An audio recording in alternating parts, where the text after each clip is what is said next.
제가 어렸을 때 아주 어렸을 때가 아니고요, 한 초등학교 때 제가 이제 세상을 살아가면서 돈 맛을 알게 됐습니다. 이게 돈이면 모든 것을 살 수가 있구나 라는 걸 이제 깨닫고 돈이 필요해지기 시작한 거예요. 그런데 실질적으로 이렇게 집에서 저에게 주는 용돈이라고 할 수 있겠죠. 그 돈이 적은 거예요. 제가 쓸 만큼. 이게 이제 돈 맛을 알았는데 돈을 써야겠는데 돈이 부족한 거죠.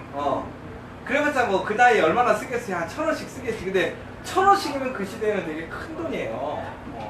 왜냐면 이제 뭐 과자나 이런 것들이 대부분 100원이면 모든 거를 다 해결할 수 있다. 그래서 예전에 우리가 엄마한테 얘기했던 게 100원만. 이게 100원만이었거든요. 요즘은 애들이 얼마 달라고 그래요, 주원이면? 한번 더 1,000원이요? 그러니까 이게 그럼 그 시대에 한 10,000원 정도의 값어치가 있는 것 같아요. 그런데 제가 이거를 이제 달라고 하는데 주지를 않으니까 어떻게 했냐면, 이상하게 보니까 돈을 어머니가 어디서 꺼내냐면 자기 이렇게 핸드백에다가 꺼내더라고요. 근데 그 핸드백을 어디다 넣나 봤더니 이렇게 농에다 넣는 거예요. 이렇게 집에 오면 저녁에. 그래서 내가 저기서 돈을 빼면 되겠구나. 근데 이제 생각해보니까 돈을 안 주니까 그러면 그냥 제가 빼면 안 되니까 모두가 다 잠든 다음에 빼면 되겠구나. 그래서 그 어린 나이에 잠을 안 자고 버틴 거예요. 뭐 하려고? 돈을 빼려고. 그런데 이게 너무나 달콤한 거예요. 너무 힘들지가 않은 거예요. 왜? 그 돈을 뺄 생각을 하니까. 그래가지고 정말 모두가 다 잠든 그 시간에 조용히 안방에 들어가서 농문을 열고 지갑을 열어서 정말 1,000원 한 장을 뺐어요. 그리고 지갑을 닫고 이렇게 닫아놓은 거죠. 그런데 걸렸을까요? 안 걸렸을까요? 안 걸리는 거예요. 왜 그러냐면 이렇게 지갑에 우리가 돈을 넣어놓으면 보통 돈을 세워놓고 넣어놓는 경우가 별로 없잖아요. 그리고 이제 장사를 하시다 보니까 이렇게 현금 뭉치들이 항상 뭉탱이로 들고 다니시니까 거기서 1,000원이 빠져나간다고 의심할 여지가 없는 거예요. 그래서 저희가 자신감이 붙었어요. 그래서 제가 필요할 때마다 모두 잠든 후에 이제 제가 필요한 것을 찾으러 들어가겠습니다. 근데 드디어 꼬리가 잡힌 거예요. 왜 그런가 했더니 어머니가 그 다음날 헌금을 하려고 1,000원짜리를 빡빡한 걸로 바꿔놨는데 비는 거야. 그래서 이게 왜 빌까 생각을 해본 거죠. 근데 이게 그 다음부터는 어머니가 이제 돈을 착착 씌워놓은 거예요. 근데 이게 계속 꾸준하게 1,000원씩 비는 거야. 그래가지고 이제 조용히 저를 부르더라고요.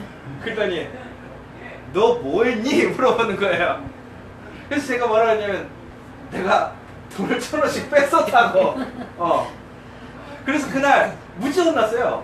비계 들고 하루 종일 있었던 것 같은데 그 다음부터는 안 했어요. 왜? 걸리는구나. 이게 걸리는구나. 그래서 하면 안 되겠구나. 그래서 안 했단 말이에요. 여러분, 우리가 이렇게 모두 다 잠들었을 때에 우리가 그동안 하고 싶었던 거, 혹은 내가 정말 내 유익을 위해서, 내 이익을 위해서 뭔가를 할 수 있는 기회가 온다면 여러분들 어떻게 하시겠어요? 하시겠어요? 안 하시겠어요? 제가 만약에 모두가 다 깨어있는 상황이라면 못했을 거예요. 근데 모두가 잠들어 있으니까 내가 거기서 무엇인가를 할 수 있는 기회가 있고 내가 얻을 수 있는 기회가 있으니까 저는 선택한 거예요. 뭐 하기로? 도둑질 하기로. 모두가 잠들게.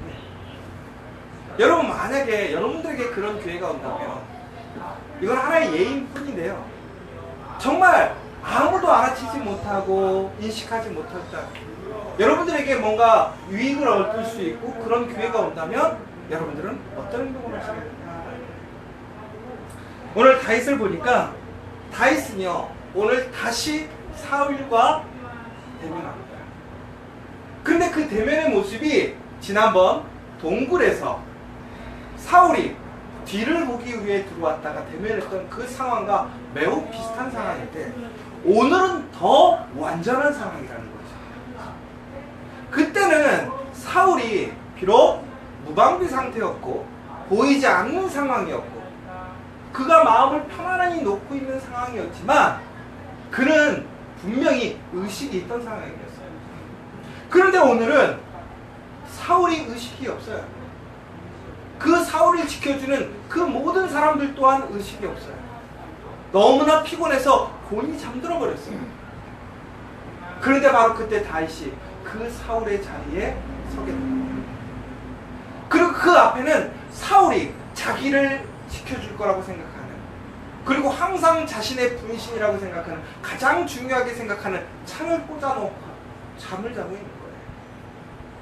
그런데 지금 그 창은 사울을 지켜주지 못하고 있어요. 오히려 그 창의 주인이 아닌 다윗에게 오히려 사울을 죽일 수 있고 지금까지의 모든 일들을 끝내버릴 수 있는 기회가 주어진 거예요. 지난번에 그 동굴에서 만났을 때 다윗은 사울을 죽일 수 있음에도 그 옷의 끝자락만 살짝 잘라서 사울을 돌려보냈어요. 그리고 자기의 그 억울함과 자기의 진실함을 이야기하고 모든 것을 하나님께서 판단하시기를 원한다고 선포했어요. 그러자 사울이 울면서 자기의 잘못을 뺏겼어요. 그런데 그 상황이 어떻게 된 거예요? 바로 그 다음날 다시 사울은 다윗을 죽이려고 혈안이 됐거든요. 오늘도 이제 다윗이 십강해라는 곳에 숨어 있는데 사울이 그들의 부하들 3,000명을 데리고 다시 다윗을 죽이겠다고 완전한 군대가 진영을 갖춰서 오늘 온 거예요. 그리고 오늘도 그 진영을 완전히 튼튼하게 지키면서 보호하고 있었던 상황이라고. 그런데 다윗이 오늘 그 진영의 중간에 틀어져 있는 거예요. 여러분 같으면 어떻게 하시겠어요? 오늘 그 순간, 그 찰나를 어떻게 보내시겠어요? 창을 뽑아서 그의 목을 자르시겠어요? 아니면 어떤 행동을 하시겠어요? 왜 다윗이 그 자리에 들어갔을까요? 결국은 그 자리에 침투했던 이유가 뭘까요? 죽이려고 들어간 거 아닐까요? 아니 죽이지도 않을 것 같으면 왜 적진의 중앙에 들어가느냐 이거예요. 오늘 우리는 다시 한번 그 다윗의 모습, 그 다윗의 행동을 통해서 진정한 신앙이 무엇인지, 하나님의 마음에 합한 사람의 모습이 무엇인지를 우리는 다시 한번 볼 수 있다는 것입니다. 진정으로 다윗이 그 자리에 들어갔다는 이유는 무엇이었느냐? 사울을 심판하거나 정죄하기 위함이 아니었더라는 거예요. 비록 그가 반복적으로 다윗의 그 관용에, 사랑에 정말 온전히 부응하지 않고 화답하지 않아도 그는 그를 돌이키기 위해, 그래서 하나님의 은혜로 이끌기 위해 그 자리에 갔었던 것이지, 그의 그 피곤함, 그 어려움을 해결하고 자기의 의로, 자기의 판단을 확신시키기 위해서 그 자리에 섰던 것이 아니라는 거예요. 여러분, 정말 우리가 살다 보면 변하지 않는 사람이 있어요. 그래서 우리 실망할 때가 얼마나 많아요. 야, 저 정도면 변할 것 같은데.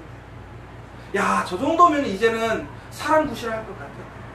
야, 저 정도면 이제는 좀 뭔가 헌신도 하고 사랑도 나눠줄 것 같은데. 그런데 많은 사람들이 그러지 않아요. 누군가를 사랑하고 누군가에게 베푸는 거엔 인색하고 오직 받는 거에만 집중하고 있는 사람이 얼마나 많은지 몰라요. 자기 받은 거에만 집중하고 그거 지키려고 하는 사람이 너무나 많은 거죠. 억울한 거예요. 내가 사랑 주는 게 억울하고 내가 헌신하는 게 억울한 거예요. 짜증나는 거예요. 베버렸으면 좋겠어요. 잘라내버렸으면 좋겠어요. 그러기도 하나님께서는 그렇게 하지 않으셨죠. 예수님을 이 땅에 보내셔서 우리를 끝까지 사랑하셨어요. 그래서 오늘 우리가 이 자리에 있는 거예요. 다윗도 마찬가지인 거예요. 그는 그의 편안함을 위해서는 오늘 끝내버렸으면 됐어요. 그러나 그것보다는 하나님이 정말 기뻐하실 일이 무엇인지, 하나님의 영광을 나타내는 일이 무엇인지, 더 더 나아가서는 비록 악하고 자기를 죽이려고 하는 그 사울마저도 하나님의 은혜 안에서, 사랑 안에서 다시 돌이키게 하려는 그 모습을 보게 됐습니다. 여러분, 진정한 신앙인이 무엇일까요? 세상적으로 흔한 얘기로 잘 되는 것? 형통함 없이 사는 것? 성공하는 것? 아니에요. 정말 그리스도를 닮아가는 사람, 정말 이 세상 가운데서 잘 살아가는 사람. 우리 커피아 교회 여기 있는 우리 성도들은 그렇게 되었으면 좋겠어요. 세상적으로 성공하지 못하도, 뭔가 대단한 기업체 운영하지 못해도, 우리는 정말 예수 그리스도를 닮아가는 사람, 하나님이 기뻐하시는 사람, 하나님의 마음에 합한 사람이 되어진다면 여러분에게는 더 큰 하나님의 위로와 평안이 있을 줄 믿으시기 바랍니다. 오늘 본문을 보니까 이제 사울은 10사람이 기브에 와서 사울에게 이야기합니다. 다윗이 그곳에 숨어 있다. 여러분, 오늘 이 본문을 보니까 참 재밌는 게, 오늘 다윗을 고발한 사람이 누구냐? 다윗이 숨어 있는 것을 믿는 사람이 누구냐면 바로 10사람이라는 거예요. 10이라는 지역에 있는 사람이 와서 다윗이 어디에 있는지 사울에게 알려줬다는 거예요. 근데 되게 아이러니한 건 이 10이라는 지역이 어디냐? 바로 유다의 성읍이라는 거예요. 여러분, 다윗이 어느 지파예요? 유다 지파예요. 유다 지파 사람이, 사울은 어느 지파예요? 베냐민 지파거든요. 베냐민 지파 기브아에 있는 사울에게 가서 다윗을 잃은 거예요. 쉽게 얘기하자면 그 유다 지파라는 것은 시족이에요. 시족 그룹이란 말이에요. 그러니까 우리 사촌이, 우리 친척이 나를 고발한 거예요. 나를 밀고 한 거예요. 오늘 다윗이 그 마음이 어떻겠어요? 다윗은 철저히 하나님 앞에 신실하게 살아가려고 합니다. 의롭게 살아가려고 합니다. 근데 그에게 돌아오는 건 뭐예요? 오히려 끊임없는 실망이에요. 그렇죠? 용서해주고 관용해주지만 돌아오는 건 복수밖에 없어요. 변하지 않아요. 더 나아가서는 그의 가족이, 그의 친족들이 자기 유익에 의해서 다윗을 외면해버려요. 예전이나 지금이나 마찬가지인 것 같아요. 아무리 혈연 중요하다고 하고 지연 중요하다고 하더라도, 더 나아가서 교회 사람들, 믿음의 공동체 사람들 중요하다고 하지만 실질적으로 사람들 무엇에 움직이느냐? 믿음이나 사랑으로 움직이지 않는 것 같아요. 뭐예요? 자기 유익으로 움직여요. 가족도 내한테 유익이 있으면 사랑하고 유익이 없으면 사랑하지 않아요. 친구는 더할 것도 없어요. 나한테 유익이 있으면 친구고요, 유익이 안 되면 친구 끊어버려요. 교회 사람들은 어때요? 나한테 조금이라도 도움이 되고 유익이 되는 교인이면 그 교회 가요. 그런데 오히려 내가 그곳에 있어서 손해나면 그 교회 안 가요. 세상과 교회가 차이가 없어요. 똑같아요. 다윗 때도 마찬가지였던 것 같아요. 다윗은 그런데 그 상황에서 실망하거나 좌절하지 않았어요. 포기하지 않았어요. 그냥 그 순간 끊어버리고 자기도 자기 성질대로 하고 싶어서 행동하지 않았더라고요. 끝까지 그는 하나님의 마음에 합한 사람, 하나님을 기쁘시게 하려고 행동했더라고요. 왜 그랬을까요? 하나님을 철저히 신뢰했기 때문에. 여러분, 정말 하나님을 신뢰하십니까? 여러분, 정말 하나님을 믿고 의지하실 수 있습니다. 그러면 내 앞에 아무리 어떠한 상황이 일어나고, 정말 내 가족이 나를 배신하고 내 뒤통수를 치고 내 기대에 있지 못할지라도 우리는 다시 소망을 갖고 살아갈 수 있어요. 올바른 의의 길을 살아갈 수 있어요. 왜? 하나님은 살아계십니다. 하나님은 하나님은 전능하시고 하나님은 모든 것을 운영하시고 하나님은 모든 것을 공급하시는 분이시다. 이 믿음이 온전히 있다면 절대로 흔들리지 않아요. 다윗이 바로 그랬다는 거예요. 스스로가 대단해서가 아니에요. 우리는 어찌 보면 이렇게 생각할 수 있어요. 다윗은 정말 대단한 인격의 소유자다. 아마 그의 성품이 일반적인 사람보다 더 뛰어날 수도 있어요. 그러나 다윗은 시편을 통해서 보면 그가 사람을 얼마나 증오하고 미워했는지도 나와요. 적들을 하나님 앞에 때려 죽여달라고 간구하는 모습도 나와요. 더 나아가서는 욕정에 이끌려서 다른 사람의 부인을 훔치는 모습도 보게 돼요. 그럼 다윗이 탁월한 성품을 가져서 그럴까요? 아니에요. 흔한 얘기로 도끼니 개끼니 우리라 사람은 다 비슷해요. 그런데 다윗이 우리와 구별되는 것이 무엇이냐? 일반 사람들과 구별되는 것이 무엇이냐? 하나님을 끝까지 믿고 의지했던 사람.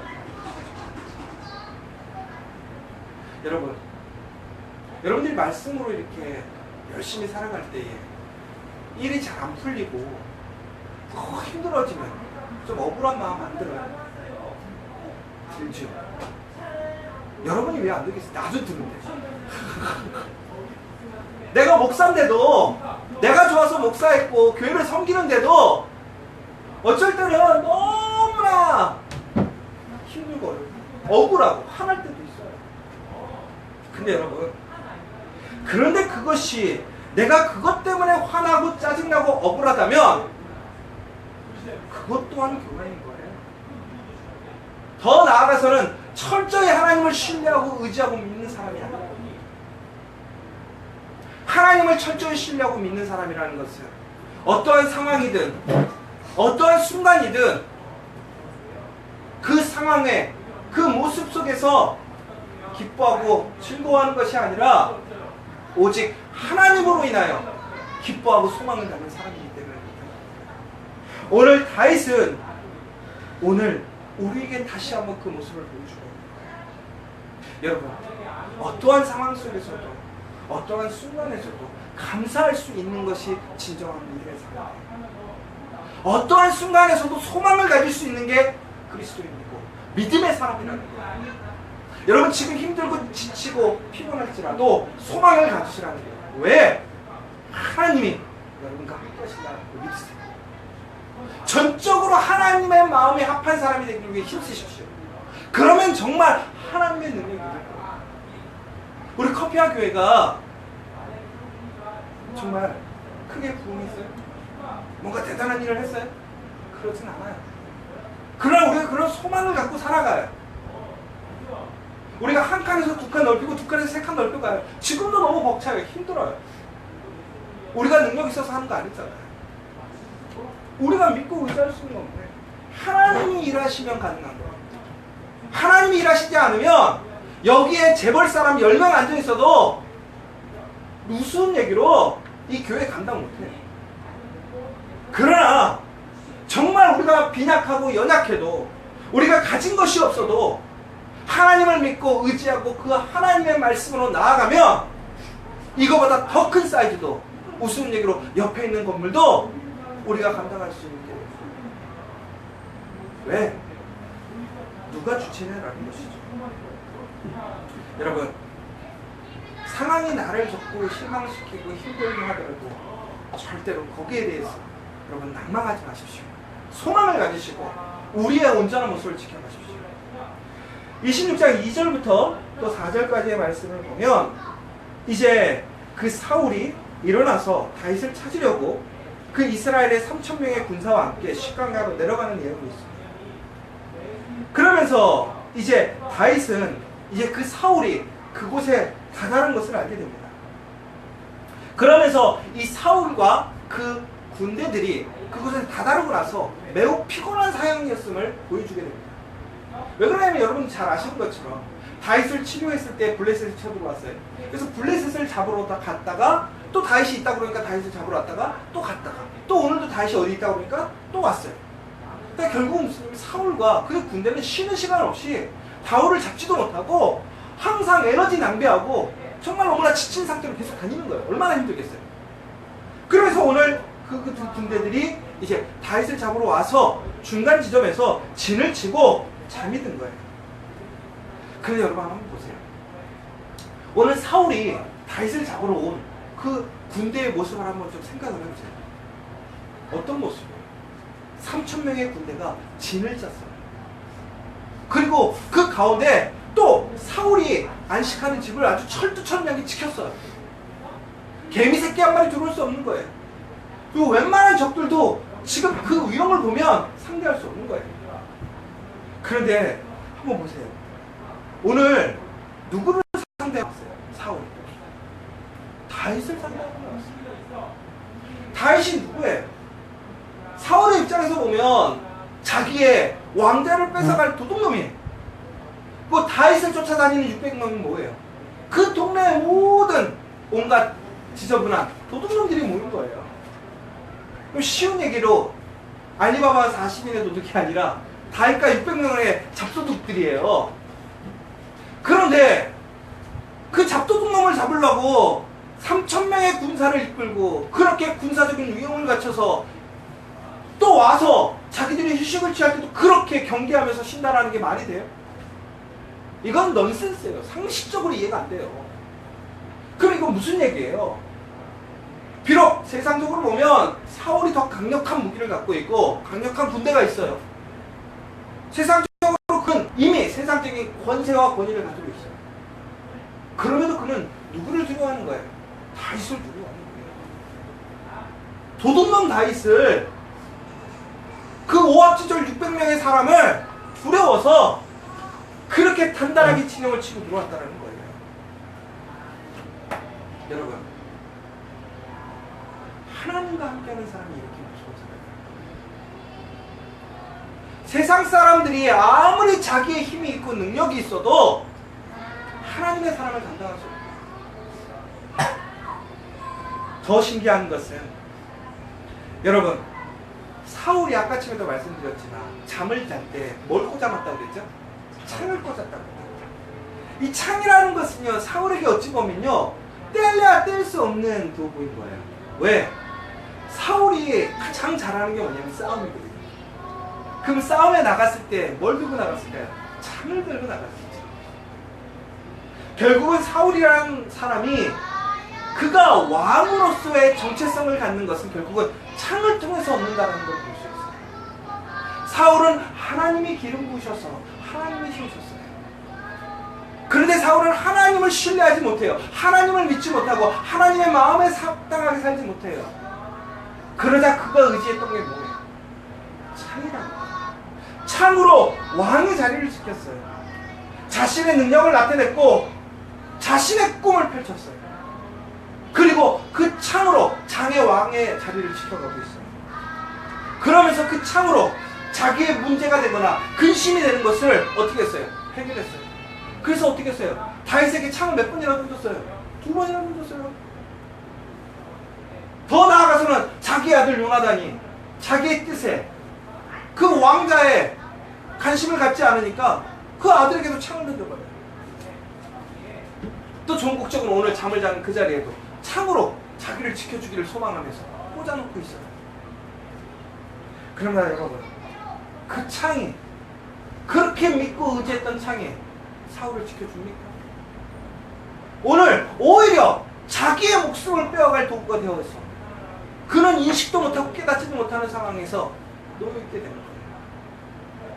여러분, 여기 잘 기억하셔야 돼요.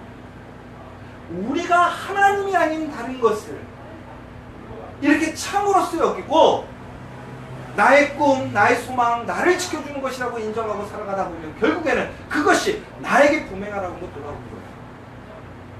창이 여러분에게 부메랑으로 돌아오면 결국 뺏어갈 건 내 목숨밖에 없어요.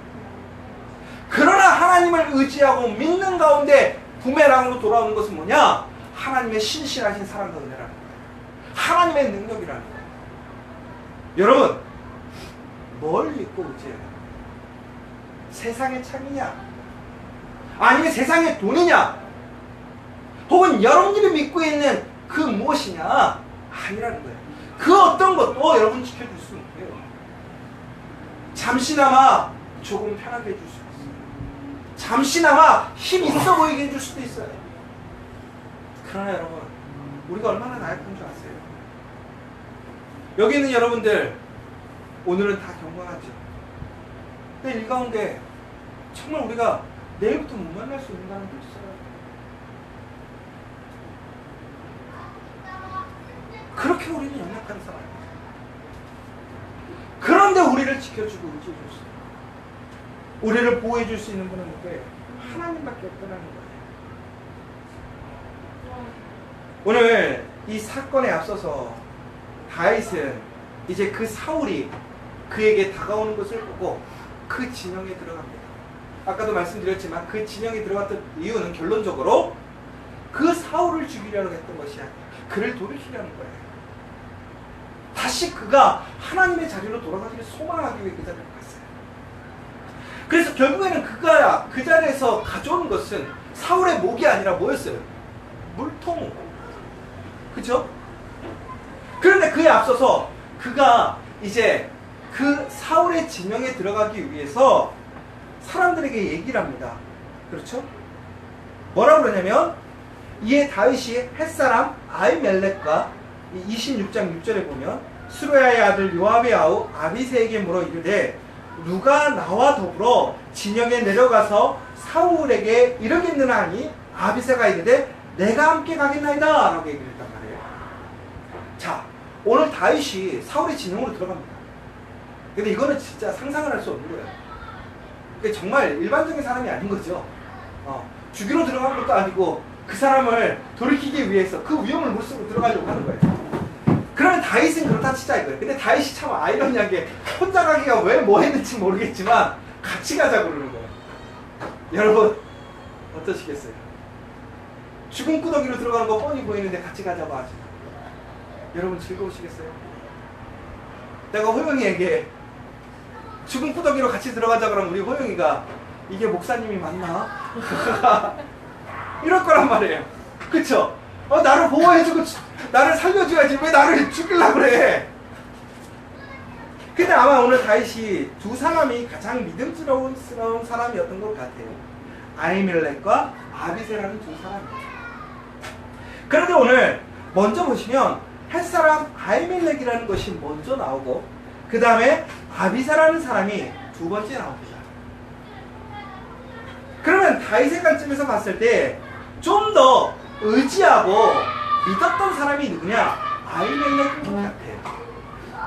그리고 두 번째가 아비새인 것 같아요. 그런데 다윗이 누가 나와 더불어 진영에 내려가서 사울에 이르겠느냐 하니까 햇사람 아히멜렉은 입 다물고 가만히 있습니다.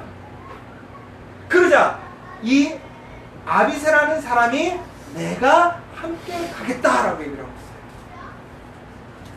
여러분 여기서 참 기억해야 될 것입니다. 아히멜렉은 오늘 어찌 보면 먼저 더 선택받은 사람이고 인정받았던 사람입니다.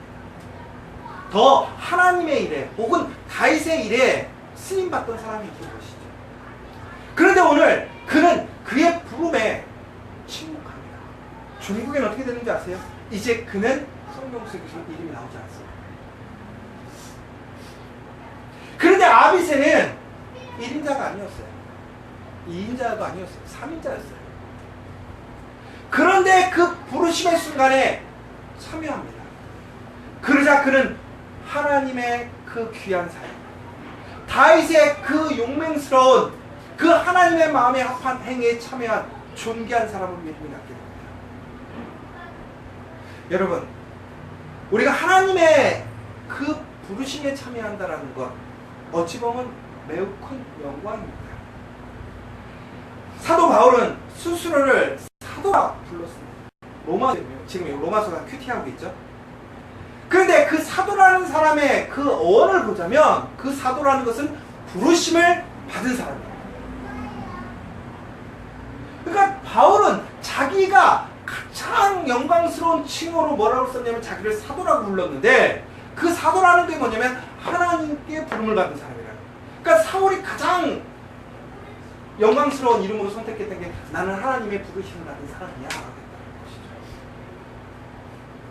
여러분, 우리가 오늘 이 자리에 있다라고 하는 것은 다시 얘기하자면 우리 또한 한 사람 한 사람들이 하나님의 부르심을 받은 사람이라는 거예요. 여러분, 그걸 믿으셔야 돼요. 인정하셔야 돼요. 그런데 그 부르심을 받은 사람들에게 조건이 있어요. 참여하는 것은 우리의 선택이라는 거예요. 그런데 그 참여하는 자에게는 하나님의 영광에 이르지만 침묵하고 머무르는 사람은 전국의 하나님의 영광에 참여하지 못하는 거예요. 은혜에 참여하지 못하는 거예요.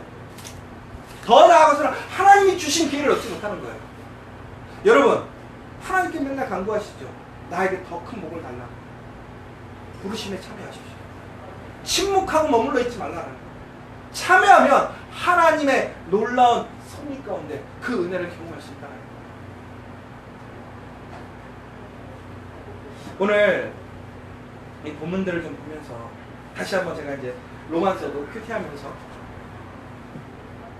바울이 그런 말을 했죠. 자기는 사도로서 빚진 자라. 제가 그래서 이제 우리 카톡도 다 같이 보냈습니다. 이 빚진 자라고 하는 것은 결국은 왜 빚진 거예요? 자기가 남에게 무엇을 꿔서 빚진 게 아니죠. 하나님께 은혜를 입은 빚진 자예요. 하나님의 사랑을 입은 빚진 자라는 거예요. 더 나아가서는 하나님께서 나를 구원하신 그 목적과 우리의 사명이 있는데 그것이 무엇이냐? 하나님의 복음을 세상 끝까지 전하고 선포하는 것이 바로 우리의 사명인 거예요. 그럼 쉬운 예로 여러분을 하나님께서 무엇으로 선택하셨느냐? 말해보세요. 나는 크게 다시 나는 택배기사다. 복음의 택배기사다. 여러분, 만약에 여러분들에게 누군가가 택배를 보냈는데 택배기사가 안 갖고 오고 자기가 먹고 있으면 여러분들 어떡 하시겠어요? 욕하죠. 그 사람이 빚진 거예요. 바울이 얘기했던 게 그 얘기예요. 하나님의 복음을 다른 사람들에게 전해야 되는데 전하지 못하니까 빚진 자라는 거예요. 그렇기 때문에 우리는 빚진 마음으로 그 빚을 갖고자 살아야 한다는 거예요. 그런데 하나님께서는 오늘 우리에게 이 커피학교를 통해서, 이 커피학교의 확장을 통해서 우리의 빚을 갚을 수 있는 기회를 주셨다는 거예요. 참여하실 거예요, 하시나요? 선택의 문제가 아니라는 거예요. 우리의 사명이고 본분이라는 거예요. 여러분, 그래서 진정으로 그 빚을 갚고 사는 여인이 되세요. 하나님은 그 빚 갚는 사람들에게, 빚 갚기 위해 열심히 사는 사람들에게 하나님은 더 큰 복을 주십니다. 빚이 아닌 하나님의 자녀가 되는, 하나님의 유업을 받는 사람이 되게 하시겠다는 거예요. 그런데 우리는 어때요? 세상의 부채에 대해서는 되게 민감해요. 이자가 조금만 올라가도 그 전에 갚으려고 얼마나 힘써요. 한 사람의 목숨이 없어지고 한 사람의 하나님의 복음의 소식을 듣지 못하는데도 우리는 거기에 대해서 민감하죠. 빚진 자가 아니에요. 내가 주인으로 살기 때문에. 그런데 오늘 하나님께서는 우리에게, 오늘 다윗이 그 부하들에게 권면하고 요청했던 것처럼 하나님께서 우리에게 다시 요청하시는 거예요. 누가 나와 함께 가겠느냐? 여호수아 갈렙의 그 갈렙처럼 이 산지를 내게 주시옵소서. 오늘 아비새처럼 내가 가겠나이다 얘기할 수 있는 사람이 하나님의 영광에 참여하고 함께 나아갈 수 있는 그 사람으로 세워지는 거예요. 우리 커피아 교회가 그러한 교회가 됩니다.